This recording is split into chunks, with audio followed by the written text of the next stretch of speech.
5 sandera Israel dibebaskan dari Gaza pada Sabtu 22 Februari sebagai bagian dari perjanjian gencatan senjata. Sebelum diserahkan ke Palang Merah, satu sandera sempat mencium kening pasukan Hamas. Dikutip dari Al Arabiya, pembebasan tahanan berlangsung dalam 2 tahap.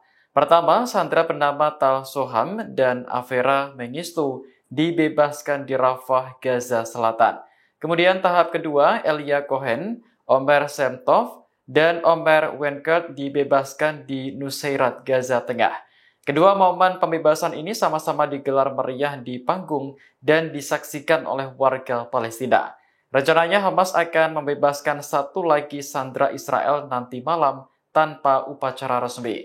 Sandera tersebut bernama Hisham al-Sayyid. Adapun sandera yang mencium kening pasukan Hamas adalah Omer Semtov.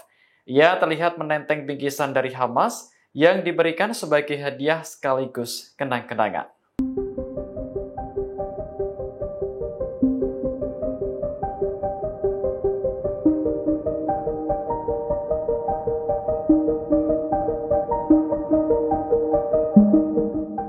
Perdana Menteri Israel Benyamin Netanyahu mengunjungi kamp pengungsi Tulkarem di tepi barat utara pada Jumat 21 Februari kemarin.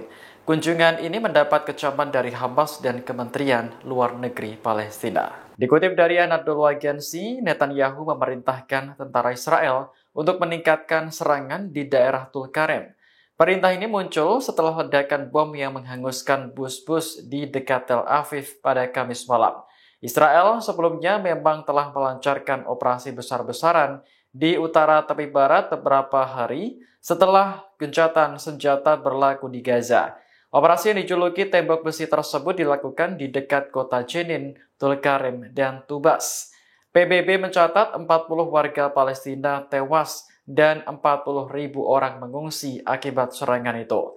Menanggapi perintah terbaru Netanyahu, Hamas menyebutnya sebagai tanda kebangkrutan politik dan militer.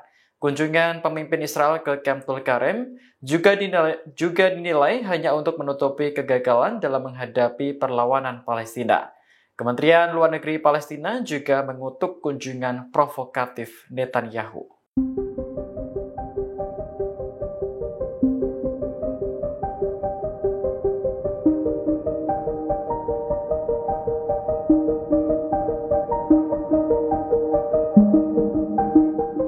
Presiden Amerika Serikat Donald Trump memecat Kepala Staf Gabungan Jenderal Angkatan Udara Charles Brown. Selain itu, Trump juga mengeluarkan 5 laksamana dan jenderal lainnya dari jajaran perwira tinggi militer Amerika. Lewat unggahan di Truth Social pada Jumat 21 Februari, Trump menyampaikan terima kasih kepada Brown atas pengabdian selama lebih dari 40 tahun di militer. Namun jabatan Brown sebagai Kepala Staf Gabungan baru dijalani kurang dari 2 tahun. Sebagai penggantinya, Trump menunjuk Letnan Jenderal Angkatan Udara Dan Rezin Kane. Menurut Presiden Amerika, Kane adalah seorang pilot hebat, punya pengalaman operasi khusus, dan juga menjadi seorang pengusaha sukses. Sementara itu, Brown adalah orang kulit hitam kedua yang menjabat sebagai Kepala Staf Gabungan Amerika.